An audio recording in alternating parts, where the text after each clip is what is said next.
Sound check. Amen. Sa mapagpalang hapon po sa bawat isa. Happy Lord's Day. And let's start na ho. Medyo late na tayo. Please come forward mga young people. At salamat sa Diyos sa natapos na Young People's Fellowship. And I believe meron silang ginagawang ministry ho dyan sa likuran. Pero magsimula na ho tayo. Welcome po sa Sunday afternoon service dito sa Jesus Christ Baptist Church. And muli ho, welcome po sa bawat isang narito, mag-isa ating mga kasama online. And a little bit extra special because it's Father's Day. At kaya ng umaga ay atin hong kinilala, pinalangin at in-appreciate ang mga ama ng tahanan. At extra special, may lechon pa, amen? So, purihin ang Diyos sa naging pagsasalo-salo, purihin ang Panginoon sa lahat ng ito. Again, ilang mga reminders and announcements po, kagaya kaninang umaga, ang ating pinaka-malapit na event, July, medyo magpapahinga muna tayo, back to normalcy, ang ating mga gawain. Wait for further announcements, inihahanda ho natin ang ating soul winning seminar, counseling seminar, and preacher's class. Tatlo ho, yung nakapila natin, nagagawin natin. And most likely, those will be Saturday classes. Mukhang yun yung pinaka magandang araw na pwede ho natin gawin, yung mga pag-aaral ho na yun. Di ba na lang kung meron hong magpagkakaisa ang mga kapatiran na mas maraming available ng weekdays. So pag-pray ho natin yan. And then, ang pinakamalapit hong event nga ho, August 26, kakaroon ho tayo ng Inter-Church Sports Fellowship with JCBC Pandi. At pag-pray ho natin. At muli ho ay meron ho tayong church sports uniform. Maganda ho yung napiling design. And ang namamahala ho dyan si Brother Chad, but wala siya ngayon. Pero kung meron kayong questions, pwede kayo mag-PM sa akin o kaya kay Brother Daryl. 450 sa matanda, 400 sa bata. Pero po, medyo mahal. Kung hindi ho required na merong uniform para ho makapaglaro sa ating sports fellowship. Pero maganda rin kung meron, pero hindi ho required. So we are aiming for hindi na second place ang i-goal natin. Amen? I-goal na natin ang first place naman ngayon, hopefully. So, nawa ho ay mag-enjoy ho tayo dyan. Pag-pray ho natin, mahirap ho ang venue sapagkat kasabay ng mga bakasyon, nandyan yung mga liga and so on. So, pag-pray ho natin na maging maayos po yan. Okay. Liban na lang kung meron akong nakakalimutan. Wala na. Wala na akong nakakalimutan. So, pakipag-pray natin ng bawat isa, ang kalusugan ng bawat isa, at us as a family is asking for the church prayers para ho sa traveling mercies sa aking kuya.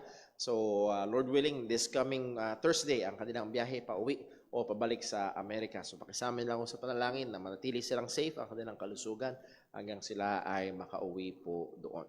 Tayo ho ay magsimula sa ating gawain ng pagsamba ngayong hapon.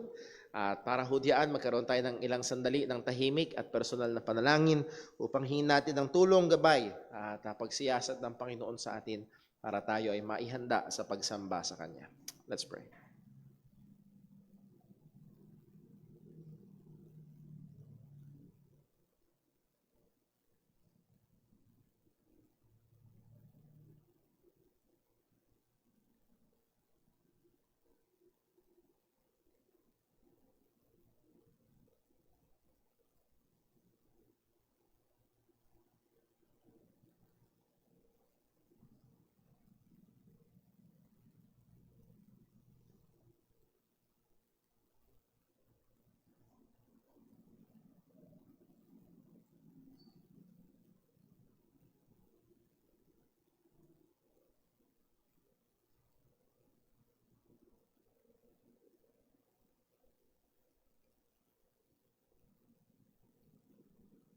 Manalangin po tayo. Panginoon Diyos, aming Ama sa langit, Diyos na makapangyarihan, Diyos na banal, Diyos na soberano. Tunay, Panginoon, sangayon sa iyong salita, ang lahat ng bagay ay galing sa iyo, nilikha mo para sa iyong kaluwalhatian. At gayon din ang lahat ng bagay na ito, Panginoon, ay nasa ilalim ng iyong soberanong kamay. Lord, salamat sapagkat pwede kami magpahinga sa katotohanan. Nalalaman namin ng lahat ay nangyayari sa ikabubuti ng mga nagmamahal sa iyo, na mga tinawag mo sang-ayon sa iyong mabuting kalooban. Salamat, O Diyos, sa katotohanan ito. At nawa, Panginoon, kami sa biyaya mo ay magpatuloy sa paglakad sang-ayon sa iyong kalooban sa paraan na karapat-dapat sa ebanghelyo na aming sinasampalatayanan. Lord, dalangin po namin kagaya ng panalangin ni Apostol Pablo para sa mga mananampalataya. Bigyan mo kami ng lalo pang karunungan, lalo pang pag-unawa sa mga espiritual na katotohanan upang lalo naming makita, matutunan, O Diyos namin, kung gaano sumagana ang iyong biyaya sa amin sa pamamagitan ng aming Panginoong Kristo. Upang kahit kaunti pa, Panginoon, ay makita namin, ma-appreciate namin ang lawak, ang laki, ang lalim, ang kadakilaan ng iyong pagmamahal sa amin, ang iyong biyaya na nagligtas sa amin. O Diyos, tulungan mo po kami. At unay, ang sanlibutan ito, Panginoon, ay nag-aalok sa amin ng maraming mga bagay, kumukuha ng aming atensyon. Pero Panginoon, tulungan mo kami sa biyaya mo na tunay nga na aming ilaga ka ang aming mga paningin sa mga bagay sa itaas at hindi dito sa lupa. Samahan mo kami, O Diyos, ngayong oras na ito sa aming pagsamba. Panginoon, nahando ng kahinaan ng laman, nahando ng ang kaantukan, nahando ng maraming mga bagay na aming iniisip. At as your word said, Panginoon, when we desire to do good, evil is present. But Lord, we know your grace is sufficient. Tulungan mo nawa kami, ingatan mo nawa kami. At nawa sa lahat ng aming gagawin ngayon ay maialay namin sa iyo bilang pagsamba sa Espiritu at katotohanan.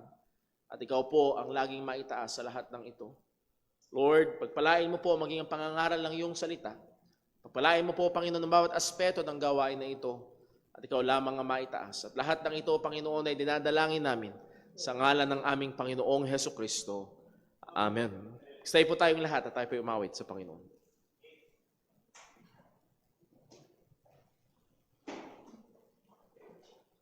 Tayo po umawit. Awitin po natin, I will sing the wondrous story.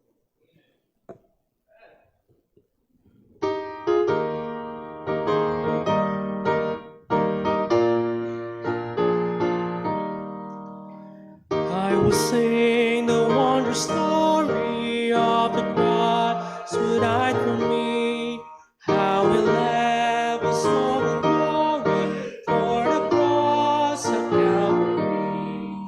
Yes, I sing the wondrous story of the cross who died for me. Sing it with the saints in glory, gathered by the crystal sea. I was lost, but Jesus found me, found the sheep that went astray. Drew his loving arms around me, drew me back into his way. Yes, I sing the wondrous story of the cross who died for me. Sing it with the saints in glory, gathered by the crystal sea. I was bruised, but Jesus healed me. Pain was I from many a fall. Sight was gone and fears possessed me, but He freed me from them all. Yes, I sing a wondrous story of the Christ who died for me. Sing it with the saints in glory, gathered by the crystal sea. Days of darkness still come o'er me, sorrows past I often tread, but the Savior still is with me, by His hand I'm safely led. Yes, I sing a wondrous story of the cross who died for me. Sing it with the saints in glory, gathered by the crystal sea. He will keep me till the river roll its waters at my feet. Then He'll bear me safely over for the loved ones I shall meet. Yes, I sing a wondrous story of the Christ who died for me. Sing it with the saints in glory, gathered by the crystal sea. tayo po ay manatiling natayo para po sa ating pagkakaloob.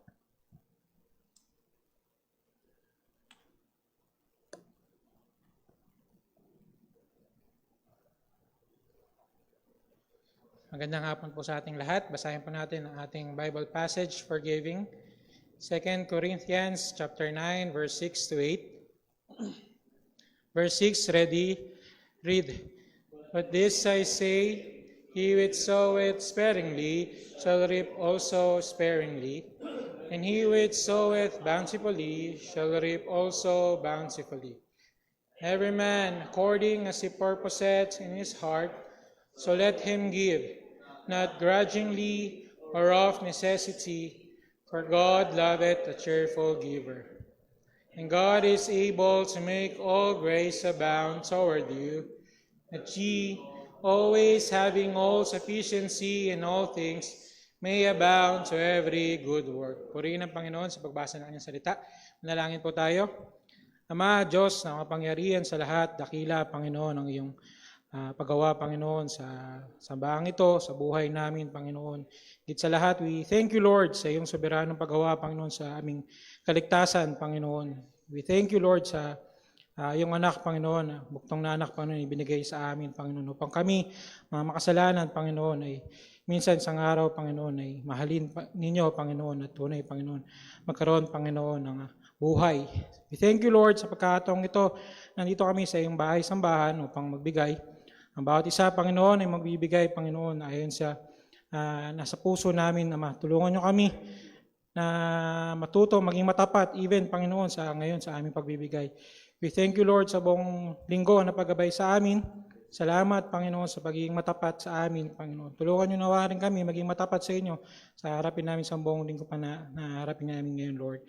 Pagpalain niyo, Panginoon, ang buong gawain, even, Panginoon, ang aming pagbibigay. Basan niyo, Panginoon, ang pera, Lord, na malilikom, magamit, Panginoon, sa pagpapalaganap pa, Panginoon, ng iyong ebanghelyo sa ibang dako, Panginoon, ng mundong ito, Panginoon. Mahipo, Panginoon, ang mga hinirang, Panginoon, ninyo. Salamat, Panginoon, sa iyong kabutihan at sa pagkataon na makapagbigay kami, Panginoon. Sa pangalan ni Jesus, Amen. Amen.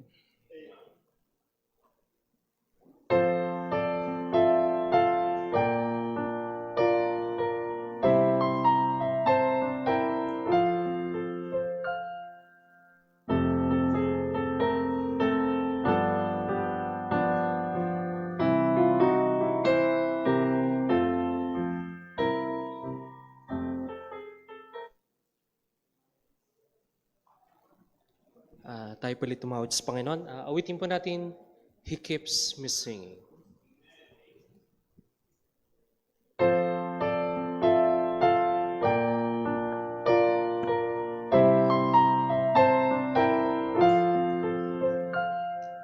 There's within my heart a melody, Jesus whispers sweet and low, fear that I am weak, please be still, in a like a seventh glow.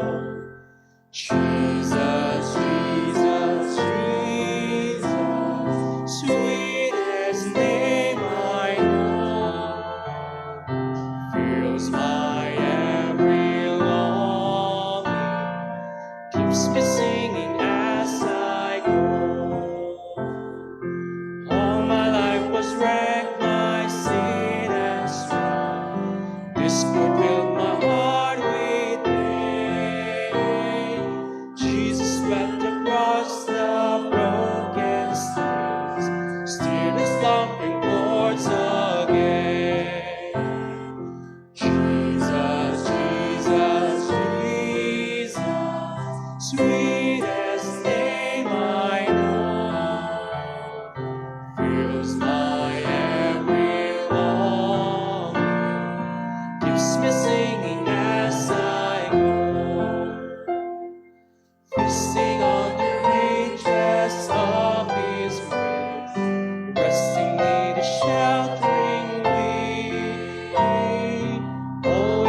singing as I go. Though sometimes He leads through waters, trials fall across the way. Though sometimes the path seems rough, see His footprints all the way. Jesus, Jesus, Jesus, sweetest name I know, fills my every longing, keeps me singing as I go. Soon He's coming back to welcome, far beyond the starry sky. I shall wing my flight to world's end. I shall reign with Him on high. Jesus, Jesus, Jesus, sweetest name I know, fills my every longing, keeps me singing as I go. Tayo po'y magsing lahat at tayo po'y tumawit sa Panginoon. Awitin po natin The Church's One Foundation.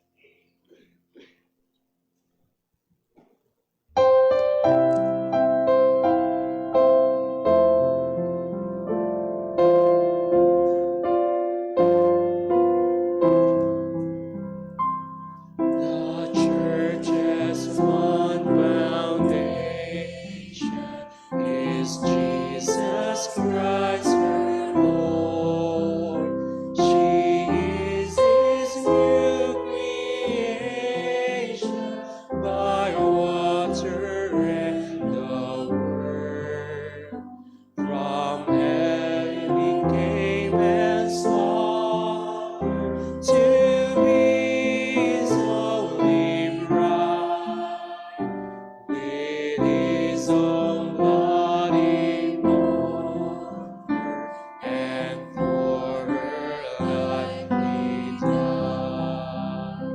Elect from every nation, yet one for all the earth. Her charter of salvation, one Lord, one faith, one word, one holy name she bears, partakes one holy food, and to one hope she presses, with every grace into. Mid toil and tribulation, and tumult of her love, she waits the consummation of peace forevermore, till with a vision glorious, her longing eyes are blessed, and the great church victorious shall be the church that reigns. That she on earth and union with God, the three in one, and mystics with communion with those whose rest is won. Oh, happy ones and holy, Lord, give us grace that we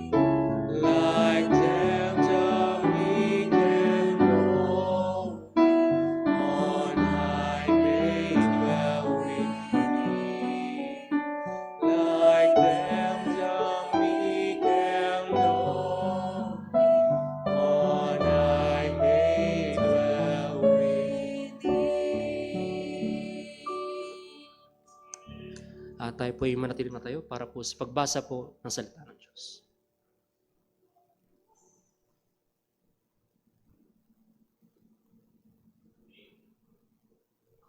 Sa ating pong pagbasa sa salita ng Diyos, ito po ay manggagaling po sa aklat po ng mga gawa.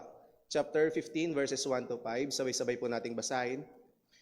Verse 1, ready, read. May ilang taong dumating sa Antioquia mula sa Judea na nagtuturo ng ganito sa mga kapatid. Malibang kayo'y tuliin ayon sa kautusan ni Moises, hindi kayo maliligtas. Maigpit na nakipagtalo sina Pablo at Bernabe sa kanila tungkol dito.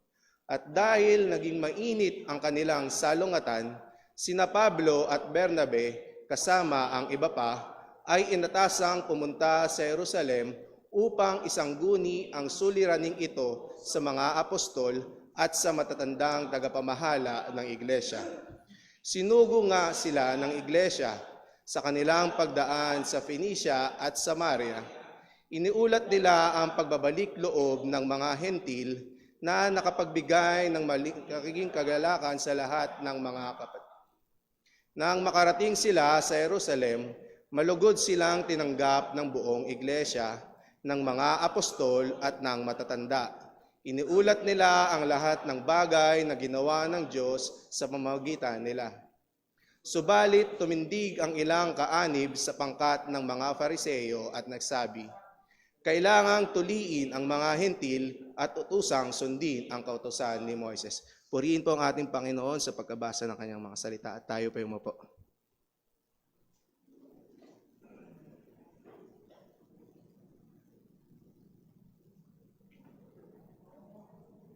Magandang hapon po sa bawat isa. Tungo po tayo ngayon sa ating pag-aaral ng salita ng Diyos.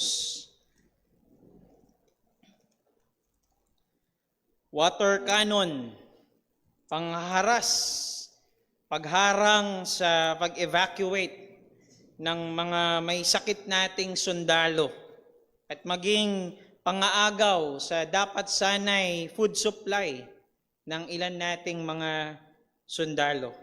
Yan ang ilan sa mga bagay na nararanasan ng ilan nating mga kababayan doon sa West Philippine Sea. Kaya nga ang tanong ng marami ay hanggang kailan? Hanggang kailan tayo papaapi?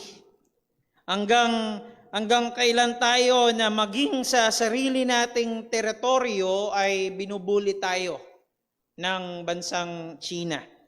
Hanggang saan? Yung hangganan na may isip nating dapat na tayong manindigan na ito na yon, tama na, dapat na tayong lumaban. Kaya ko po sinasabi ito dahil sa ating pag-aaral ngayong hapong ito, makikita natin mula sa salita ng Diyos na kapag inaatake na ang ebanghelyo, dito natin masasabi na ito na yon, dapat na tayong lumaban. Dapat na tayong manindigan. Pag-aaralan po natin mula dito sa Acts chapter 15, Salvation by Grace Alone. Ito po magiging mensahe, magiging buod ng ating mensahe. Ang pag-asa ng ating kaligtasan ay hindi sa pagganap ng kautusan, kundi tanging sa pamamagitan ng biyaya ng Diyos lamang. Tayo po ay sumaglit na manalangin at humingi ng paggabay sa ating Panginoon.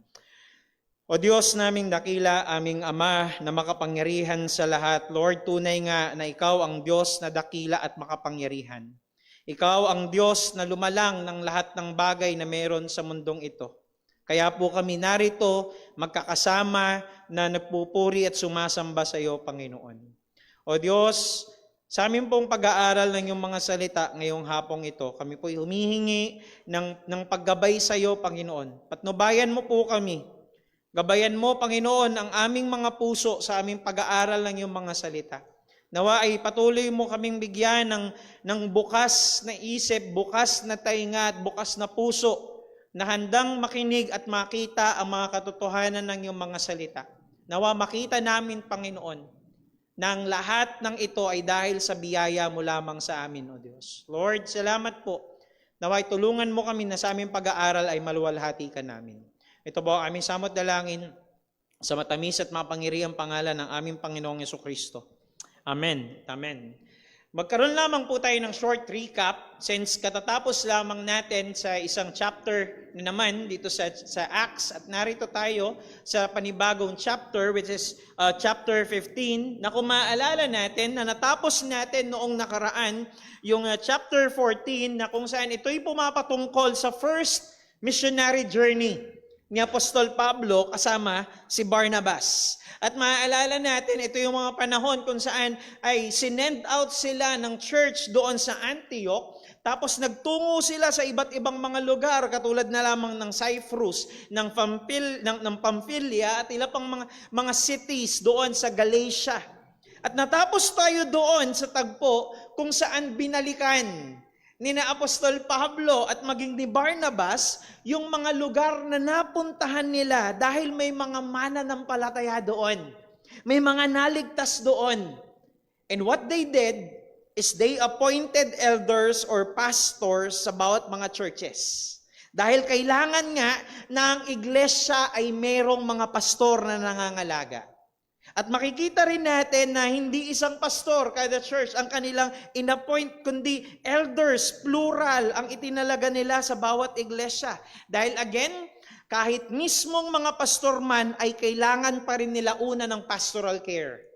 Kailangan pa rin nila ng mga pastor na meron din namang kapwa nila pastor o pastor na mga ngalaga sa kanila. Dahil ang pastor ay member din naman po ng iglesia. At pangalawa, of course, ay kailangan din nila ng pastoral oversight. Kailangan nila ng maggagabay. Kailangan nila ng taga-check and balance, kumbaga. At pagkatapos nga nilang maikutan yung mga churches na yon, mabalikan nila yung isa-isa yung mga churches na na-establish nila, ay bumalik na sila sa kanilang home church, which is yung church in Antioch. Kung saan, ang sabi ng last verse doon sa Acts chapter 14, nagstay sila doon ng matagal na panahon. Nagpahinga muna sila.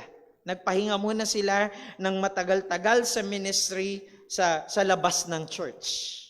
At sa pag-aaral natin dito sa chapter 15, andito ngayon sila sa Antioch, na later on ay magtutungo sila doon sa Jerusalem para ayusin ang isang problema ng iglesia internally. At ito yung titignan natin ngayon. May tatlong bagay tayong pag-aaralan dito sa chapter 15. Una, salvation by grace disputed. Pangalawa, salvation by grace defended. At pangatlo, salvation by grace is delivered.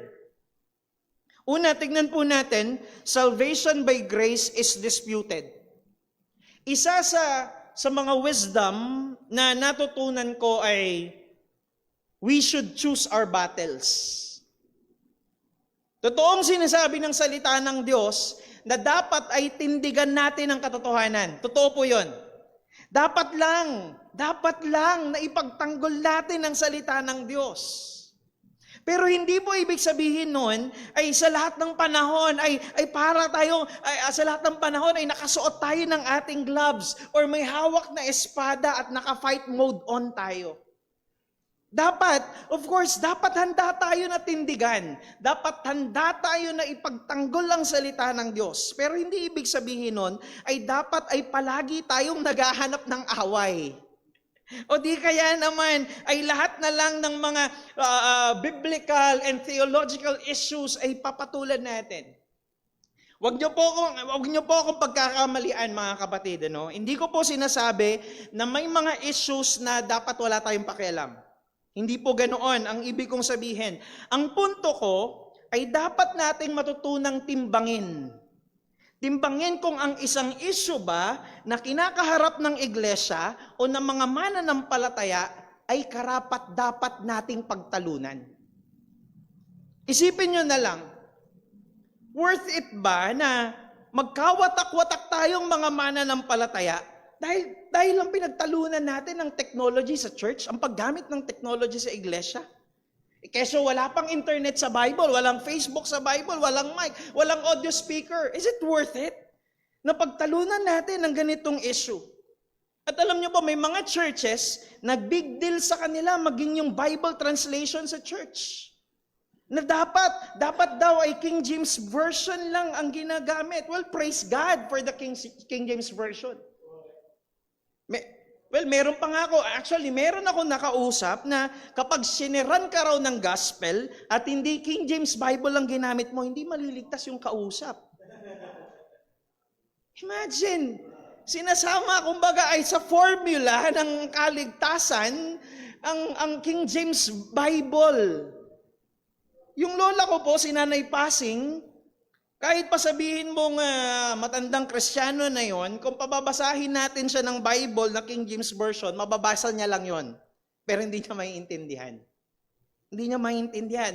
Bakit? Dahil ba wala siyang Holy Spirit? Of course not. No. Kumbaga parang pinabasa ko po kayo ng Hebrew Bible, tapos pag hindi ninyo naintindihan, sasabihin ko, mga wala pala kayong Holy Spirit eh. Nakuha po ninyo yung lohika na kanilang ginagamit. It doesn't make sense. It doesn't make sense. Kung titimbangin natin ang mga church and biblical issues, magkakaiba po yan ng bigat. Hindi yan pare-parehas. Merong mas matimbang. At merong mga bagay na yes, issue pa rin naman, pero mas magaan. Now, the question is, paano natin titimbangin? Ano yung gagamitin natin na sukatan? Ang pamantayan natin ay walang iba kundi ang ebanghelyo. The gospel. Yung gospel. Again, hindi ko po sinasabing walang timbang yung ibang mga issues, pero ang pinakamabigat sa lahat ay yung ebanghelyo. Kung minsan isang araw, si Brother Daryl may magtuturo na si Kristo ay hindi na Diyos, na si Kristo ay tao lang, na si Kristo ay parte ng, kumbaga, ay nagbabagong modes, yung oneness na ginamit kanina, dapat lang na magkagulo tayo rito sa iglesia. Kung minsan isang araw ay may magturo dito na hindi totoo ang resurrection, na kung may magturo dito na kasama ang bautismo sa kaligtasan, kung may magturo dito na pwede kayong mag-level up kapag namatay kayo, na pwede kayong maging anghel, minsan isang araw maging Diyos din naman. Merong ganun. Na yung ganyang mga issue ay hindi hamak na mas mabigat kaysa doon sa issue na pwede bang gumamit ng Facebook Live ang isang church? Of course not. Hindi. Magkaiba ng timbang. Parehas na issue na dapat i-deal, maaari, pero magkaiba ng timbang. Kapag ebanghelyo na ang matatamaan, kapag ebanghelyo na ang problema, dapat lang na hindi tayo mapakali sa ating upuan. Yun yung mga panahon na hindi dapat tayo natutuwa. Yun yung mga panahon na dapat tayong tumayo sa ating mga paa at ipagtanggol ang salita ng Diyos. Kaya ko po sinasabi ito dahil merong kinakaharap na issue yung mga apostol at yung mga mananampalataya noon. At hindi ito simpleng issue lang. Hindi ito simpleng issue lang na pwedeng, hayaan mo na, wag na nating bigyan ng pansin. Ano yun? Verse number 1 ng Acts chapter 15. Ang sabi ng salita ng Diyos, "But some men came down from Judea and were teaching the brothers." Ano sinasabi nila? "Unless you are circumcised according to the custom of Moses, you cannot be saved." Ang sabi po ng lolo ko na si John MacArthur, the most destructive heresy is the teaching that salvation is by human works. Yan ang pinakasumisira ng maling katuruan o maling aral na ang kaligtasan ay sa pamamagitan ng ating gawa. Sabi nga ni Brother Paul minsan sa kanyang preaching, dalawa lamang ang klase ng relihiyon sa mundong ito. Una ay yung relihiyong nagsasabing si Kristo lamang ang daan, at pangalawa, yung relihiyon na nagsasabing ang kaligtasan ay sa pamamagitan ng pagsunod at paggawa. Yung una ay tamang relihiyon, yung pangalawa ay nagtuturo ng false religion. Isang maling relihiyon. At ito ang problema.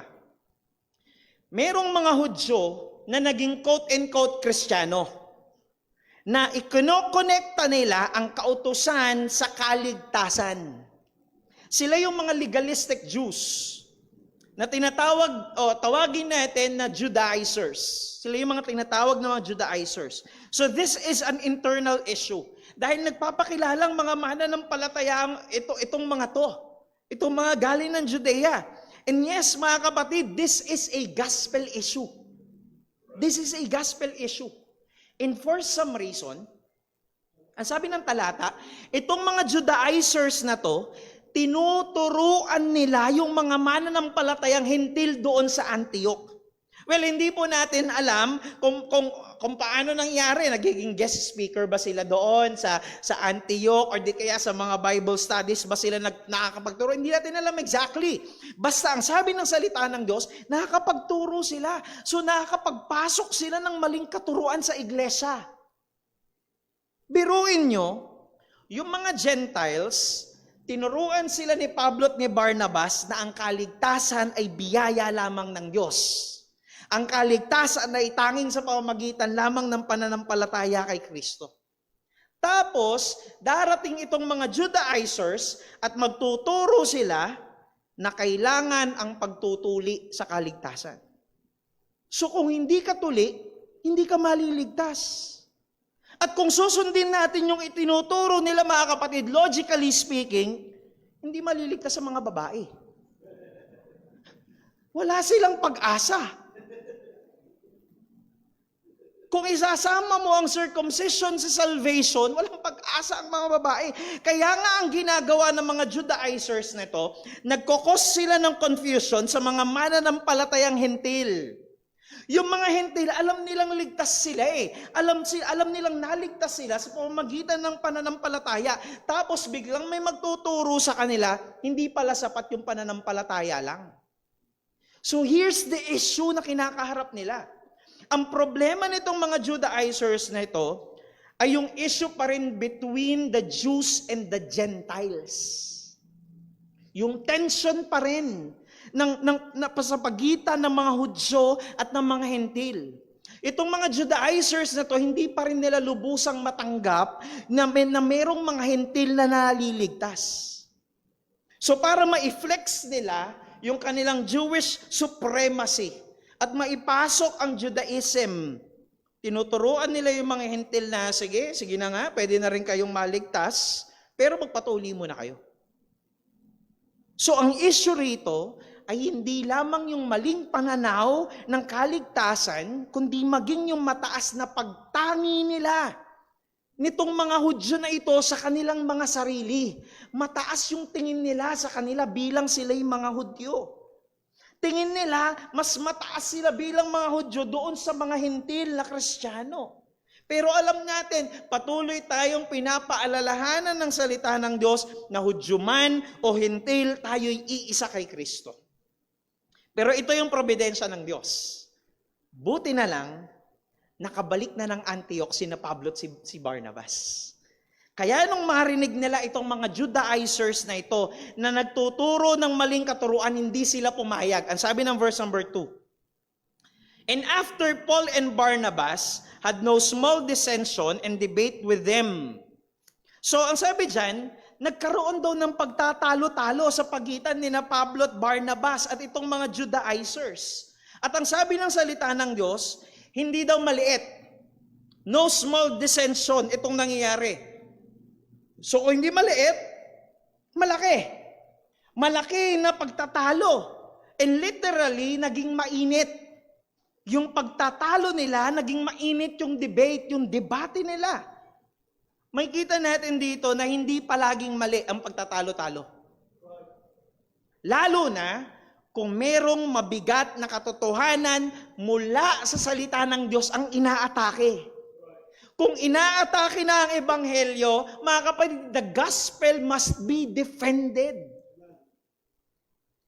Hindi nagdalawang isip, hindi na nagpigil yung mga apostol nung marinig nila na inaatake na yung ebanghelyo dahil yun ang tamang gawin. Yun ang dapat gawin. As we know, yung ebanghelyo, ito yung nagligtas sa atin.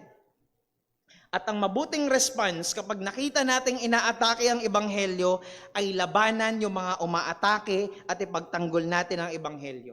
Hindi po uubra dito yung hayaan nyo na, love lang.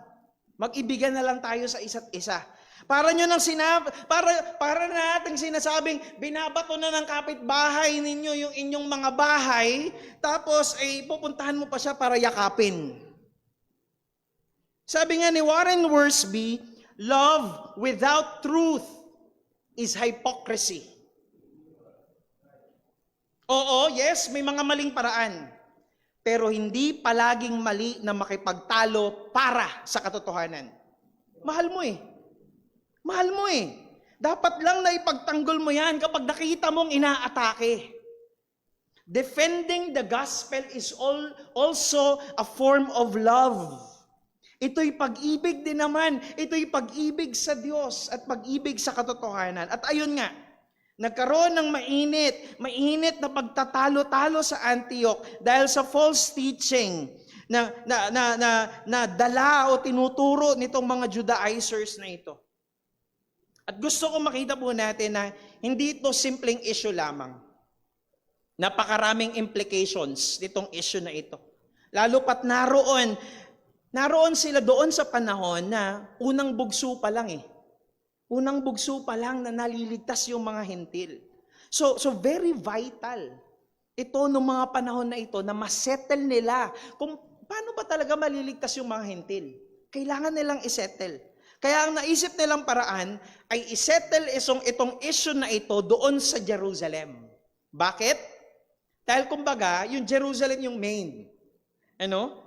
Dahil kung dito lang nila sa Antioch isisettle yung issue, maaaring hindi ito umabot sa ibang mga churches. Pero kung magpupunta sila sa Jerusalem, isisettle nila doon yung issue, pwede nilang maipakalat sa iba't ibang mga iglesia kung ano nga ba ang tama at dapat na katuruan na sinasabi ng salita ng Diyos. Kaya ang sabi ng verse number 2, na Acts chapter 15, and after Paul and Barnabas had no small dissension and debate with them, Paul and Barnabas and some of the others were appointed to go up to Jerusalem and to the apostles and the elders about this question. So ang sabi niya ng talata, mula raw sa Antioch ay ipinadala ng iglesia sina Pablo at Barnabas. At ang sabi diyan, may mga kasama pa raw sila na ilang mga mapagkakatiwalaang mga mananampalataya na magtungo doon sa Jerusalem para humarap sa Jerusalem Council kasama yung mga elders at yung mga apostles. At sabi ng verse number 3, so, being sent on their way by the church, they passed through both Phoenicia and Samaria, describing in detail the conversion of the Gentiles and brought great joy to all the brothers. So ayun na nga, naglakbay sila patungo doon sa Jerusalem, going south. At dahil nga around 300 miles or around 480 kilometers yung layo mula Antioch, going south patungo ng Jerusalem, dinaanan nila yung ibang mga churches. Na kung maaalala ninyo sa mga naunang mga chapters, ito yung mga churches na pinagministeran nila. Kasi nga, ito yung mga churches na madadaanan din naman from Antioch. No? Kumbaga ay on their way na rin naman. At pagdating nila doon sa mga churches sa Phoenicia and Samaria, na maaaring binubuo ng mga mananampalatayang Hudyo, ang ginawa nila, isinishare na rin nila doon kung paanong iniligtas ng Diyos yung mga hentil. At ang sabi ng salita ng Diyos, it brought great joy to all the brothers. Well, bihira lang kasi tayong merong pumasyal dito na mga missionaries dito sa atin. Pero alam nyo po, kapag nakapakinig kayo ng mga kwento mula sa mga missionaries kung paano kumilos ang Diyos at nagligtas sa mga pagan countries, talaga mapupuri ninyo ang Panginoon sa inyong mga puso. Imagine, yung mga Hindu, naniniwala sa maraming Diyos, yung mga Buddhist na merong kakaibang pananaw sa spiritual realm, na hindi man nga lang nila kilala si Kristo, kung kilala man nila, either siya'y good prophet lang o idinadagdag lang nila sa kanilang mga Diyos-Diyosan. Pero dahil sa pagkilos ng Diyos, ay naligtas sila at sumasampalataya na kay Kristo. Talagang mamamangha ka sa biyaya ng Panginoon. At gayon din, ganito rin po yung kagalakang dala ng mensaheng dala-dala ng mga apostol doon sa churches na nadaanan nila. Until such time na makarating sila ng Jerusalem. Verse number 4. When they came when they came to Jerusalem, sabi ng verse number 4, they were welcomed by the church and the apostles and the elders, and they declared all that God had done with them. So pagdating nila sa Jerusalem, of course, welcome sila ng church, ng mga apostol, ng mga elders. Kung titignan natin dito, the elders here ay hindi basta mga matatanda lang, sa iglesia, kundi sila yung mga pastor doon sa Jerusalem. So even the Jerusalem church ay nagpa-practice din ng multiplicity of elders. At muli, ang sabi ng dulo ng talata, and they declared all that God had done with them. Sounds familiar, right? Kung maaalala ninyo sa nakaraan na pag-aaral sa verse number 27 ng chapter 14, parehas sa parehas yung kanilang ginawa. Sabi ng verse 27 ng chapter 14, they declared all that God had done with them. Hindi nagbago yung kanilang tono. Hindi yung accomplishments nila. Hindi yung accomplishments ni na Pablo at Barnabas yung ibinida nila, kundi yung mga bagay na ginawa ng Diyos sa kanila. Kung titignan ninyo mga kapatid, kung sinusundan natin yung kanilang yung paglalakbay nila ng kanilang first missionary journey, kung titignan ninyo, humanly speaking, pwede silang magmalaki. Pwede nilang ibida yung kanilang mga sarili. Pwede nilang ikwento yung kanilang mga na-accomplish. Pero magandang paalala ito para sa atin na wag nating kunin yung glory, kundi ibigay natin sa Diyos ang lahat ng kaluwalhatian. Kung ginamit man tayo ng Diyos, praise God. Purihin ang Panginoon. Pero tandaan natin, hindi tayo nagliligtas, kundi ang Panginoon. Pero ito ang problema. Verse number 5. But some believers, nandoon sa Jerusalem, some believers who belonged to the party of the Pharisees rose up and said, it is necessary to circumcise them and to order them to keep the law of Moses. So makikita natin, doon sa Jerusalem, may mga Pharisees na during this time na naging mga mananampalataya. May mga naging Kristiyano na. They were believers. But also, kasama rin sila sa grupo ng mga Pharisees. Pero take note, ito pong mga Pharisees na ito, hindi kapareha sa mga Judaizers. Magkaiba sila. Okay? Dahil yung mga Judaizers ay hindi mga tunay na mananampalataya. Pero itong mga, tawagin natin silang Christian Pharisees, ay mga totoong mga Kristiyano. Why? Dahil yung mga Judaizers, ibinibilang nilang requirement, kailangan sa kaligtasan yung pagtutuli at pagsunod sa kautusan. Pero itong mga Kristiyanong mga Pharisees na ito, nagsasabing, sige, tinatanggap naming totoong naligtas nga yung mga hentil na yan, pero dapat pa rin silang magpatuli. Dapat pa rin silang sumunod sa kautusan. Nakikita nyo po yung pinagkaiba nilang dalawa? So magkapareha sila na gusto nilang gawin, magkapareha sila sa gustong gawin ng mga hentil. Gusto nila na parehong magpatuli itong mga hentil na ito. Gusto nila na sumunod sila sa kautusan, pero magkaiba yung kanilang purpose. Yung purpose ng Judaizers ay para sa ikaliligtas. Yung purpose ng mga Kristiyano, mga Pariseo, ay yung purpose nila ay para sa tradisyon. Para maging katanggap-tanggap sa paningin nila itong mga hentil na ito. Of course, mga kapatid, parehong mali itong dalawang grupo na ito. Parehong mali. Tandaan natin na ang kaligtasan ay biyaya lamang ng Diyos sa atin. Ibig sabihin, ang kaligtasan ay hindi parang sweldo na pwedeng mong makuha pagkatapos mong pagtrabahuhan. Naalala ko po, nung unang manalo ng championship, si LeBron James, nung siya nasa grupo ng Miami Heat noong 2012, naglabas ang Nike ng t-shirt na si LeBron yung kanilang endorser. Ang nakasulat doon sa t-shirt, earned, not given. Earned, not given. Na ang mensahe nun ay yung accomplishments ni Lebron, yung championship na nakamit nila, na naipanalo nila, ay hindi ibinigay lang sa kanila. Kundi it was earned. Pinagpaguran nila yon, pinagtrabahuhan nila yon. They earned it. Pero hindi po ganun ang kaligtasan. Kahit anong hirap mo, kahit anong pagod mo, kahit anong pagsusumikap mo, you can never earn salvation.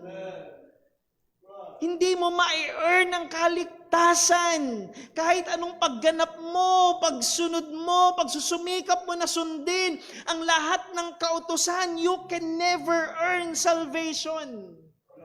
Ang sabi ng Ephesians chapter 2 verses 8 and 9, "For by grace are ye saved through faith, and that not of yourselves, it is the gift of God, not of works, lest any man should boast." Huwag mong isipin na magiging katanggap-tanggap tayo sa harap ng Diyos dahil lamang sa naging mabuti tayong tao. O dahil sa naging sobrang relihiyoso ka. O lalong hindi dahil sa katapatan natin o anumang katuwiran na meron tayo sa ating mga sarili. Dahil ito ang katotohanan, mga kapatid, maging ang pinakamabuting bagay na kaya nating gawin, maging ang pinakamatuwid na kaya nating gawin sa ating paningin, ang lahat ng ito'y maruming basahan lamang sa mata ng Diyos. Hindi tayo magaling. Hindi tayo mabuti. Hindi ka mabait. Hindi tayo malinis sa paningin ng Diyos. Tayo'y mga makasalanang nangangailangan ng habag ng Panginoon. Kaya nga wala tayong ibang pwedeng gawin kundi magmakaawa sa Panginoon. O Diyos, patawarin mo kami nawa sa aming mga kasalanan. Kahabagan mo kami. Pagkalooban mo kami nawa ng biyaya mo. Listen, maging ang pananampalataya natin ay bigay lang din naman ng Panginoon sa atin. Even our very faith is God's grace to us. Biyaya lang din ito ng Panginoon. Grace is never earned. Grace is never earned. Grace is given. Grace is a gift. Not because we earned it, but because of what Christ has accomplished. Si Kristo ang paraan. At siya yung dahilan ng mga biyaya ng Diyos na naranasan natin. Ang sabi nga ng awitin, "For nothing good have I, whereby thy grace to claim. I'll wash my garments white in the blood of Calvary's Lamb. Jesus paid it all to him I owe. Sin had left a crimson stain, he washed it white as snow." Wala tayong kabutihan sa atin. Wala kang kabutihan sa iyong sarili. Hindi tayo matuwid. Pero biyaya ng Diyos na kanyang binihisan tayo ng katuwiran ni Kristo. Tayo'y marumi. Tayo'y marumi dahil sa kasalanan. Pero biyaya ng Diyos na tayo'y nilinis ng dugo ni Kristo. Tayo'y mga makasalanan, pero biyaya ng Diyos na tinubos tayo sa pamamagitan ng kamatayan ni Kristo. Tayo'y baon. Tayo'y walang kakayahang bayaran ng utang ng kasalanan. Pero biyaya ng Diyos na binayaran ang lahat ng ito ni Kristo. It's all grace. It's all grace. Mga kapatid, pag naunawaan natin ng lubusan, itong napakagandang katotohanan na ito ng biyaya ng Diyos sa atin, magbabago ang lahat sa atin.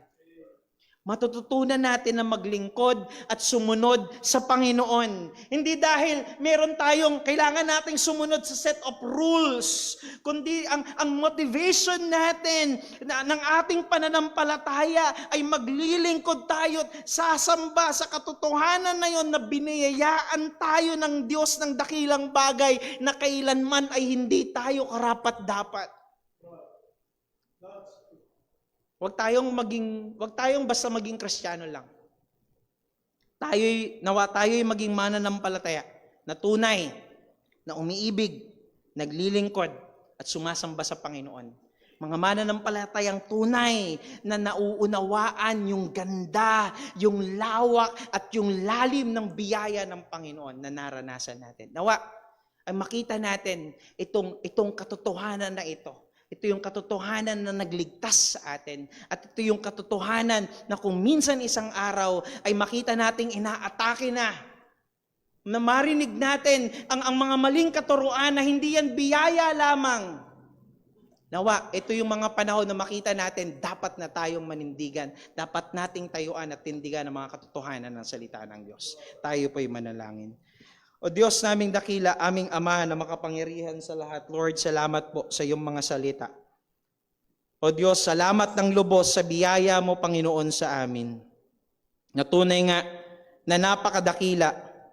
Tunay nga, Panginoon, na hindi kami karapat-dapat dito sa biyayang ito, Panginoon. Na ikaw ang siyang nagligtas sa amin. Lord, salamat. Salamat dahil hindi po sa pamamagitan ng aming mga gawa. Dahil alam mo na kami papalya. Hindi namin magagawa. Hindi namin masusunod perfectly ang mga kautusan. Hindi namin magaganap ang lahat ng ito. Pero salamat dahil si Kristo ang sumunod at gumanap ng kautusan. Salamat po, Panginoon. Dahil yung kabayaran ng kasalanan na hindi namin kailanman kayang bayaran ay binayaran ng dugo ni Kristo doon sa krus. Lord, nawa tulungan mo po kami na maging mga mananampalataya na tunay na nauunawaan ng biyayang ito, Panginoon. Nang sa gayon ay lalong lumalim ang aming paglilingkod sa iyo. Lalong lumalim ang aming pag-ibig sa iyo. Lalong lumalim ang aming pagsamba sa iyo, Panginoon, dahil karapat-dapat ka sa lahat ng ito. Dahil bagamat kami hindi karapat-dapat kami inibig mo. Tunay na dakilang biyaya. Maluwalhati ka, Panginoon, sa mga katotohanan ito. Salamat po sa iyong mga salita. Ito po ang aming samot dalangin sa matamis at mapangyarihang pangalan ng aming Panginoong Jesucristo. Amen at amen. Tayo pong lahat ay magsitayo at ipong awitin ang ating pawakas na.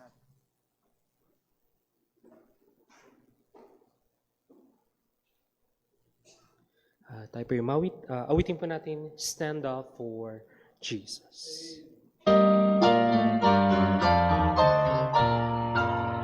Stand up for Jesus, we soldiers of the cross. Lift high His royal banner, He must not suffer long. From victory unto victory, His army shall we lead, until every foe is vanquished and Christ is Lord indeed. Stand up for Jesus, the trumpet call of day. For to the mighty conflict in this is glorious day. Be that a ram serve against unnumbered foe. Let courage rise with day, and strength to stand upon. Purihin mo, Panginoon, kagaya ng pag-aralan natin minsan, we must guard the gospel. At yun yung ginawa ni Pablo at ni Barnabas. They guarded the gospel. Nawa, ang church na ito sa biyaya ng Panginoon, ng bawat isa sa atin ay maging involved, maging hands-on para bantayan at gayon din ihayag ang ebanghelyo ng ating Panginoong Jesucristo. At sa ating pagtatapos ngayong hapong ito, I would like to encourage you again, go back to the passages na ating napag-aralan mula sa Sunday School hanggang ngayong hapon. Pagbulayan natin o patuloy na magkaroon ng epekto sa ating mga pananampalataya. At sa ating paghiwa-hiwalay, nawa ang biyaya ng ating Panginoong, ng ating Ama, ang pagmahal ng ating Panginoong Jesucristo at ang kapangyarihan ng Banal na Espiritu ay sumabawat isa sa atin. At naman ang ating gagawin natin para sa kapurihan ng kanyang pangalan. God bless po, magandang hapon. Dito nagtatapos ang ating panghapong pagsamba. And 3:30 po, bumalik tayo para sa ating prayer meeting. God bless po.